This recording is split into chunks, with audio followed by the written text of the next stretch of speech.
হরে কৃষ্ণ। জয় নিতাই, জয় গৌর। সকলে ভালো আছেন? অবশ্যই ভালো থাকবেন, সুস্থ থাকবেন, প্রত্যেকটা ভিডিও দেখতে থাকবেন। বৈশাখ মাস, খুব সাবধান।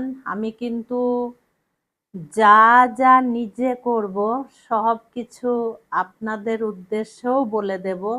যে আমি করলাম আপনারা জানতেই পারলেন না, তা আমি করব না। সব কিছু আমি বলে দেব। আপনারা খুব সুন্দরভাবে সময় বার করে যেন ভিডিওগুলো দেখবেন। আমি যে যে ভিডিও ছাড়ি কষ্ট করে আপনারা একটু দেখে নেবেন। 13ই বৈশাখ, ইংরেজির 27শে এপ্রিল, বাংলার 13ই বৈশাখ 27শে এপ্রিল। এটা হচ্ছে মোহিনী একাদশী। মোহিনী একাদশী সর্বশ্রেষ্ঠ একাদশী বলে মানা হয়েছে এই একাদশীকে। তো মায়েদের উদ্দেশ্যে পারণ মন্ত্র: অজ্ঞানতিমিরন্ধেশ ব্রতে নানেন কেশব প্রসীদ সুমুখনাথ জ্ঞান দৃষ্টি প্রদভব। এই মন্ত্র এক মা আমাকে ফোন করে বলছে, মা আমি গোপালকে যখন ভোগ নিবেদন করি তখন বলি। না না না না না, ভুল হচ্ছে।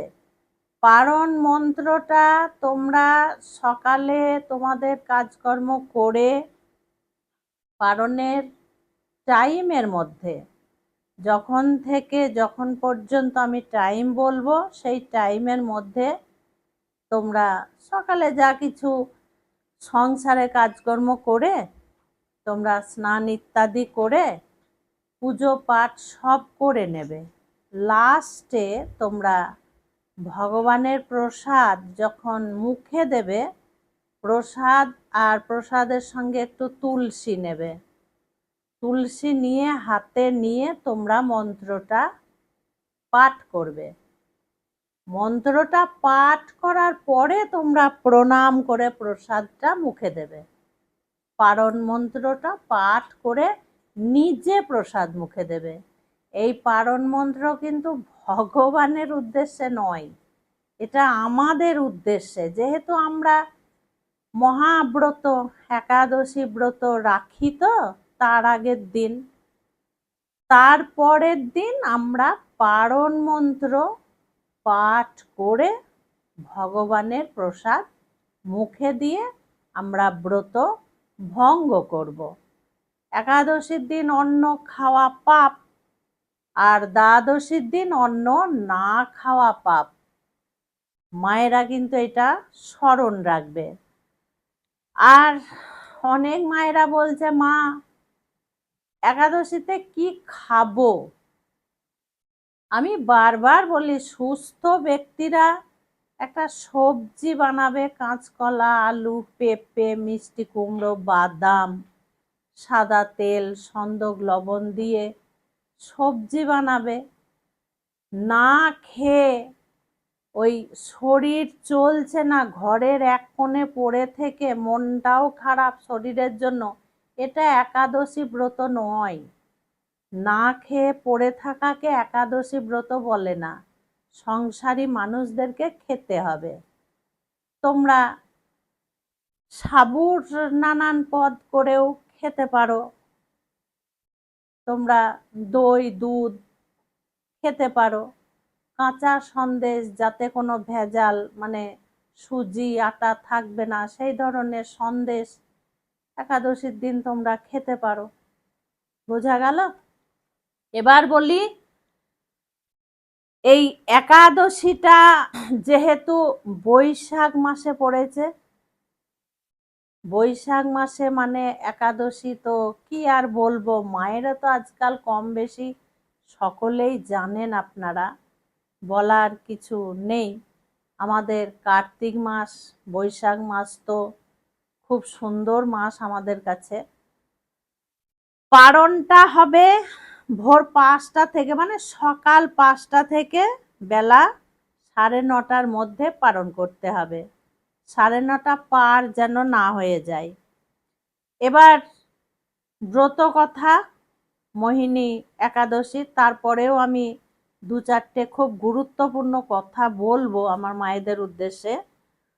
কুর্ম পুরাণে বৈশাখ মাসে শুক্লপক্ষে মোহিনী একাদশীর ব্রত কথা বর্ণনা করা হয়েছে। এটা কুর্ম পুরাণে আছে। মহারাজ যুধিষ্ঠির বললেন, হে জনার্দন, বৈশাখ মাসে শুক্লপক্ষে একাদশীর নাম কি এবং ফল কি, বিধি কি, এই সকল কথা আমার নিকট বর্ণনা করুন। উত্তরে ভগবান শ্রীকৃষ্ণ বললেন, হে ধর্মপুত্র, ধর্মপুত্র মানে জানো তো, প্রত্যেকটা একাদশীর কথা ভগবান কৃষ্ণকে সত্যবাদী যুধিষ্ঠির মহারাজ জিজ্ঞাসা করেছেন। প্রত্যেকটা একাদশী, এই ধর্মপুত্র মানে হচ্ছে যুধিষ্ঠির। আপনি আমাকে যে প্রশ্ন করেছেন, পূর্বে শ্রী রামচন্দ্র বশিষ্ঠের কাছে এই একই প্রশ্ন করেছিলেন। তিনি জিজ্ঞাসা করেছিলেন, হে মুনিবর, আমি জনক নন্দিনী সীতার বিরহজনিত কারণে বহু দুঃখ কষ্ট পাচ্ছি, তাই এই একটি উত্তম ব্রতের কথা আমাকে আপনি বলুন। ভগবান শ্রী রামচন্দ্র এই কথা বলেছিলেন, কিন্তু উনি তো পুরুষোত্তম, উনি তো ভগবান, উনি কেন কাতর হয়েছেন সীতার বিরহতে, এগুলো আমাদেরকে বুঝিয়েছেন, ভগবানের জন্য নয়। যার দ্বারা সর্ব পাপ ক্ষয় হয় ও সর্ব দুঃখ বিনষ্ট হয়, এই কথা শুনে বশিষ্ঠদেব বললেন, হে রামচন্দ্র, তুমি উত্তম প্রশ্ন করেছ।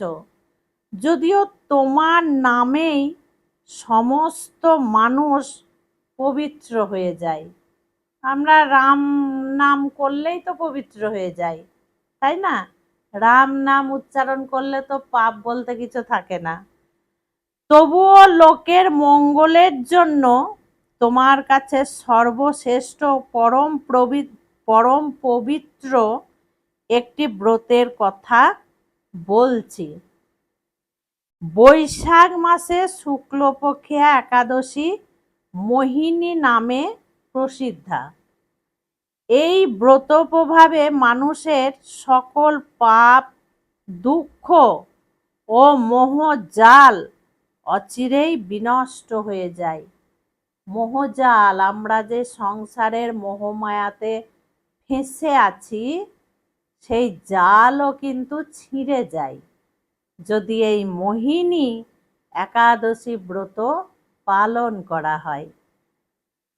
তাই মানুষের উচিত সকল পাপ ক্ষয়কারী ও সর্ব দুঃখ বিনাশী এই একাদশী ব্রত পালন করা।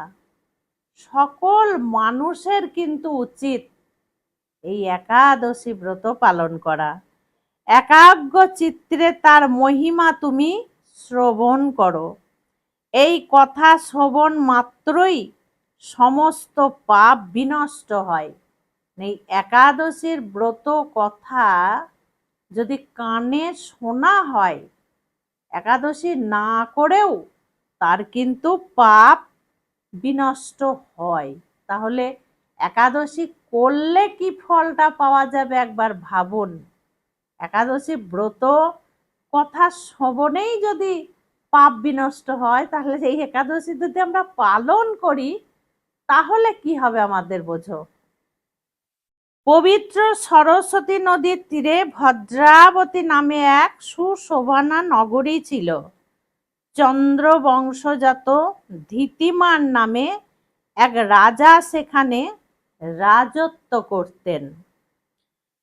সেই নগরীতে ধনপাল নামে এক বৈশ্য বাস করতেন।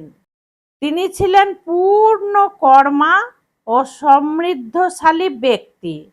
তিনি নলকূপ, জলাশয়, উদ্যান, মঠ ও গৃহ ইত্যাদি নির্মাণ করে দিতেন। ওনার এত ক্ষমতা ছিল, এই কাজগুলো করতেন। তিনি ছিলেন বিষ্ণু ভক্তি পরায়ণ। তিনি কর্ম তো করতেন, কিন্তু খুব বিষ্ণু ভক্তি ছিলেন ও শান্ত প্রকৃতির মানুষ ছিলেন। মনের দিক থেকেও খুব শান্ত ছিলেন। সুমনা, ধৃতিমান, মেধাবী, সুকৃতি ও ধৃতি বুদ্ধি নামে তার 5 জন পুত্র ছিল। পঞ্চম পুত্র মানে সবচেয়ে ছোট ধৃতি বুদ্ধি, সে ছিল অত্যন্ত দুরাচারী ও দুষ্টু প্রকৃতির। সে সর্বদা পাপ কার্যে লিপ্ত থাকত। পর স্ত্রী সঙ্গী, বেশ্যা সঙ্গ, লম্পট ও দ্রুত ক্রিয়া প্রকৃতি পাপে সে অত্যন্ত আসক্ত থাকত। দেবতা, ব্রাহ্মণ, পিতামাতা সেবায় তার একেবারেই মতি ছিল না। মানে এনাদেরকে সে শ্রদ্ধা ভক্তি কিছুই করত না। সে অন্যায় কাজে সব সময়ের জন্য রত থাকত। পিতৃধন ক্ষয়কারক ছিল। পিতৃধন ক্ষয়কারক মানে পিতার যত ধন সম্পত্তি সে নষ্ট করত। সব সময় সে অভক্ষণ ভক্ষণ করত এবং সুরাপানে মগ্ন থাকত সব সময়। পিতা ধনপাল একদিন পথ চলছিলেন। হঠাৎ তিনি দেখতে পেলেন তার ওই পুত্র এক বেশ্যার গলায় হাত রেখে নিঃসংকোচে সে ঘুরে বেড়াচ্ছে। নির্লজ্জ পুত্রকে এইভাবে ঘুরে বেড়াতে দেখে, সেটা আবার কোথায় দেখো, চৌরাস্তা ভ্রমণ করছিল। মানে আমরা 3 মাথার পথ, 4 মাথার পথ বলি না, এখনো আছে, সব জায়গায় আছে, 3 মাথা 4 মাথা পথ আছে। সেই রাস্তায় সে ভ্রমণ করছিল। মানে সেটা তো পুরো খোলা, সবাই দেখতে পেত।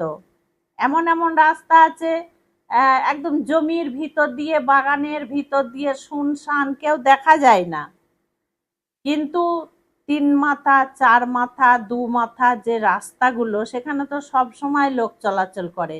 ঠিক সেই জায়গায় ও বেশ্যার ঘাড়ে হাত দিয়ে ঘুরে বেড়াচ্ছে এবং নিজের পিতা দেখে ফেলেছে।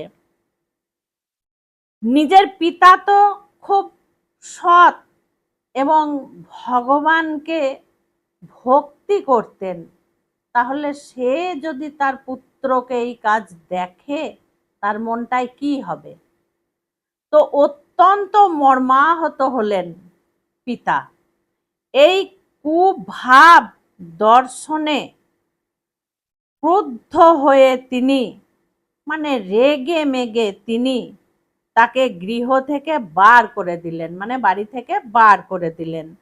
তার আত্মীয় স্বজনও তাকে পরিত্যাগ করলো। সে তখন নিজের অলংকার গুলো গায়ের, যেহেতু সে বড় ঘরের ছেলে, তার গায়ে তো আর তখনকার দিনে জমিদার, রাজার বাড়ির লোকজন, এমনকি রাজার বাড়ির যে দারোয়ান চাকর থাকতো, তাদের গায়েও কম বেশি সোনা থাকতো। তো সেই রকমই হলো। সে তখন নিজের জীবন, মানে পেট চালানোর জন্য তার গায়ের ওই অলংকারগুলো বিক্রি করে করে খেতে লাগলো। কিন্তু সেটা আর কদিন? বসে থাকলে রাজার ভান্ডারও শেষ হয়ে যায়, যায় কি না? তো এ তো কোন ছা। কিছুদিন এইভাবে চলার পর তার অর্থ অভাব দেখা দিল, দেখা দেবেই। ধনহীন দেখে সেই বেশ্যাগণও তাকে পরিত্যাগ করে চলে গেল। তখন সেই বেশ্যারাও তার কাছেই থাকতো। এখানে যেহেতু বলা হয়েছে বেশ্যাগণ, মানে একজন বেশ্যা নয়, তার মানে অধিক মাত্রায় ছিল, সেটা 3টে 4টে 5টাও হতে পারে, তারাও কিন্তু তাকে ত্যাগ করে চলে গেল। আর বাইজি বেশ্যারা পয়সার সঙ্গেই সম্পর্ক, তারা যার কাছে পয়সা দেখতো তার কাছেই থাকতো, তারা কিন্তু গরিব দুঃখিনী ছেলেদের কাছে যেত না। জমিদার, রাজা, রাজকুমার, জমিদারের পুত্র, নিজে জমিদার, তাদের কাছেই এরা যেত।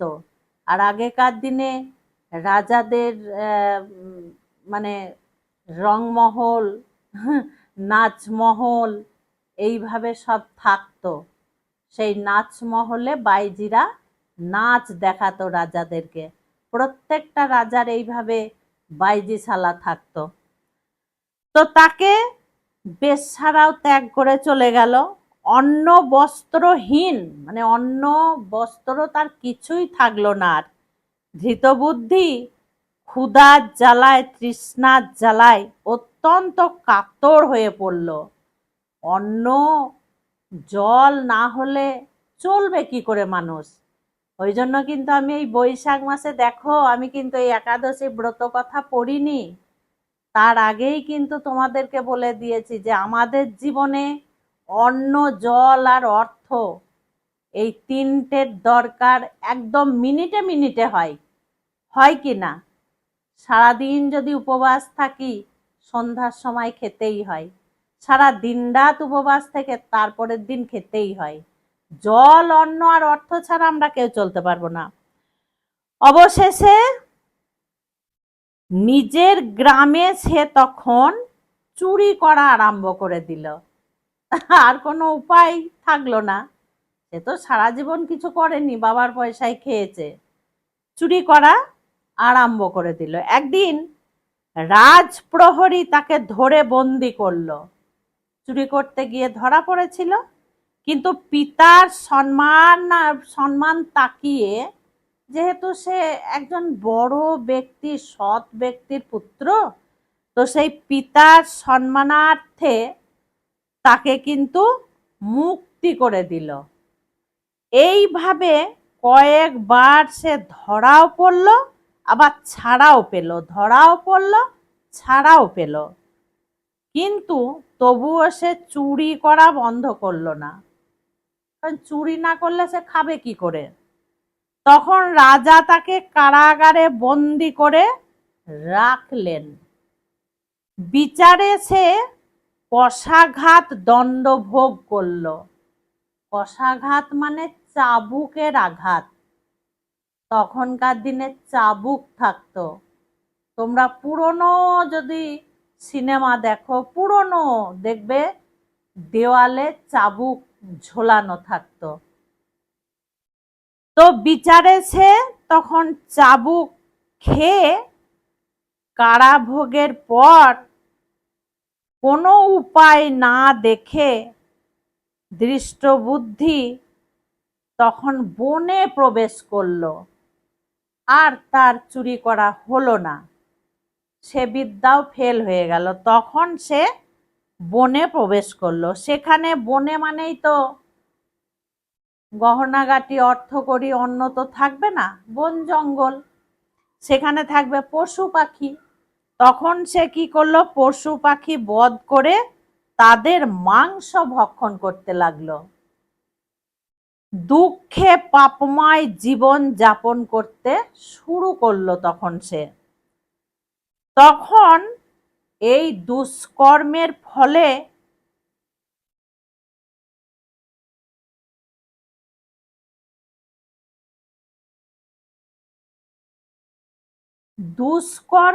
ফলে কেউ কখনো সুখী হতে পারে না, এটাই তার প্রমাণ।